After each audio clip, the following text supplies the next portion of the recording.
नमस्कार, आप देख रहे हैं जी न्यूज। आपके साथ मैं हूं चंदन सिंह। इंदौर के राजा हत्याकांड में जिसमें राजा की पत्नी ने ही अपने पति के मर्डर की प्लानिंग रची थी, उसमें हर दिन होते नए खुलासों के बाद एक बड़ा दावा राजा के परिवार ने किया है। राजा के परिवार के मुताबिक सोनम की मां अपनी बेटी के अफेयर के बारे में जानती थी और सब कुछ जानते हुए भी उसकी शादी करवाई गई। साथ ही यह भी दावा किया है कि सोनम ने अपनी शादी को लेकर अपनी मां को बड़ी धमकी भी दी थी।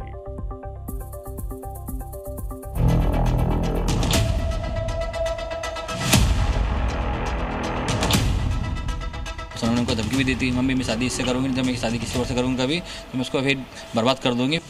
इंदौर की रहने वाली सोनम राज की चाहत में किस कदर होश खो बैठी थी, उसको पाने की चाह किस कदर उस पर हावी हो चुकी थी, इतना कि उसे सिर्फ राज ही चाहिए था। इसके लिए उसने ना खुद की सोची, ना परिवार की और ना ही समाज की। एक शातिर प्लान रचा और बॉयफ्रेंड के साथ मिलकर पति को शादी के 12 दिन बाद ही मार डाला और अपनी मां को यह तक कह दिया था कि अगर उसकी शादी किसी और से करवाई तो जिससे होगी उसकी जिंदगी वो तबाह कर देगी। ये खुलासा राजा के भाई ने किया है, जिनके मुताबिक सोनम की मां पहले से ही राज और सोनम के अफेयर के बारे में जानती थी और उन्हीं को सोनम ने यह धमकी दी थी। सोनम की मां को सोनम ने बोला था मैं किसी से प्यार करती हूँ, शादी उसी से करूंगी मैं। कि मां को तो यही तो पता था। तो सोनम जो है, सोनम का पहले अफेयर चल रहा था किसी से, सोनम ने उनको धमकी भी दी थी, मम्मी मैं शादी इससे करूंगी, जब मैं शादी किसी और से करूंगा कभी तो मैं उसको फिर बर्बाद कर दूंगी, उसमें फिर आप मुझे बोलना मत कुछ भी। ये तक बोला था कि मां को उसने। दरअसल राज सोनम के दफ्तर में काम करता था और प्रेम कहानी में बड़ा रोड़ा थी जाति और उम्र। वो जानते थे कि उनकी शादी संभव नहीं है, लेकिन दोनों पर शादी का जुनून सवार था। तभी सोनम ने यह प्लान रचा और राजा को अपने रास्ते से हटा दिया। इसके बाद ये तय किया गया था कि राज और सोनम एक हो जाएंगे।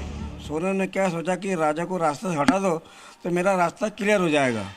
और मैं आराम से शादी मेरे पिताजी को मजबूर करना पड़ेगा क्योंकि मुझे कोई देगा लड़की नहीं तो मंगल हट जाएगा। तो रास्ते का राजा को ने हमेशा के हटा दिया। वो लड़के से शादी कर सकती हो, ये बात उनके घर वालों को मालूम होगी। मगर वो खोल के बोलते कह कि मेरी लड़की शादी इन्होंने करी तो किस वजह से करी, मरवाने के लिए। राजा का परिवार तो ये तक दावा कर रहा है कि वो सोनम ही थी जिसने राजा की लाश को उठाकर खाई में फेंका। राजा के खून के छींटे जो है सोनम के कपड़े आए थे और राज जो अपने आकाश है, आकाश की जॉकेट पे भी छींटे आए थे। फिर इन लोगों ने प्लानिंग करके उठा के फेंकने गए थे। वो जो 3 लोग थे, आकाश ये लोग 3 लोग थे, तीनों से मिलकर बॉडी उठी नहीं इन लोगों से, तो सोनम ने उठा के बॉडी फेंकी साथ में नीचे। सोनम ने भी डेड बॉडी को उठा के बॉडी फेंकी नीचे क्योंकि सोनम की हाइट ज़्यादा बड़ी है। जो 3 लोग आरोपी थे उनकी हाइट कम थी। सोनम ने फिर हाथ लगा के बॉडी उठा के फेंकी नीचे। सोनम ने राजा के साथ शादी तो मर्जी से की थी, लेकिन वो तब भी राजा के साथ खुशी खुशी नहीं रह रही थी। राजा के परिवार और दोस्तों ने बताया कि कैसे वो राजा में इंटरेस्ट नहीं लेती थी, यहाँ तक कि उसके फोन और मैसेज का जवाब तक नहीं दिया करती थी। तो राजा से ऐसी नफरत करती जैसे कोई दुश्मन की तरह। तो उसने उसकी माँ को बोला, मम्मी मेरे को उनको अजनबी दिखती हो, मैं बात करो राजी होती नहीं है, पास नहीं बैठता, रुको जरा दूर उठो। शादी के पहले भी इनने ज़्यादा बातचीत नहीं हो पाती थी, ना एक दूसरे को ये समझ पाए थे क्योंकि सोनम बहुत ज़्यादा बिजी रहती थी। टाइम नहीं देती थी, टाइम नहीं दे पाती थी उसको, राजा को टाइम नहीं देती। हाँ, वो मॉर्निंग में फ़ोन लगाता था, उसका रिटर्न कॉल आता था शाम में। थोड़ा सा कट के रहती थी उससे क्योंकि अब हो सकता है कि ज़्यादा बिजी राज में रहती हो वो। अच्छा, ऐसा फोन पे रहती थी, ऐसा कुछ कहा था क्या? फोन तो दिन भर ही चलते रहते थे उसके। सोनम शादी के बाद सिर्फ 4 दिन ही ससुराल में रही। उसके बाद बहाना बनाकर मायके चली गई, जहां से वो दोनों हनीमून के लिए रवाना हुए।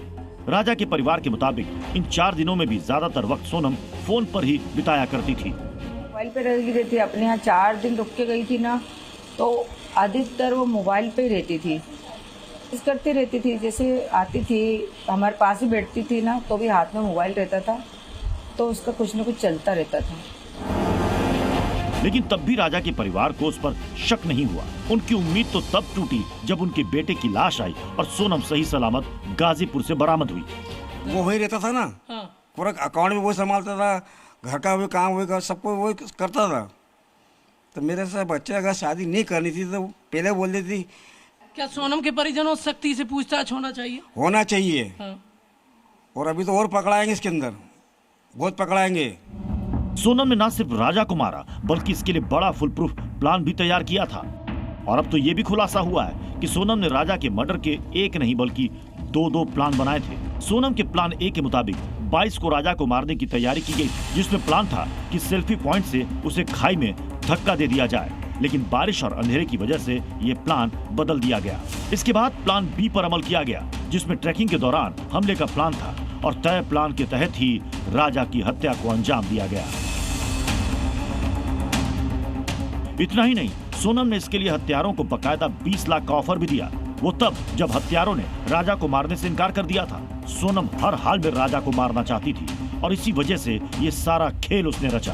ब्यूरो रिपोर्ट, जी मीडिया।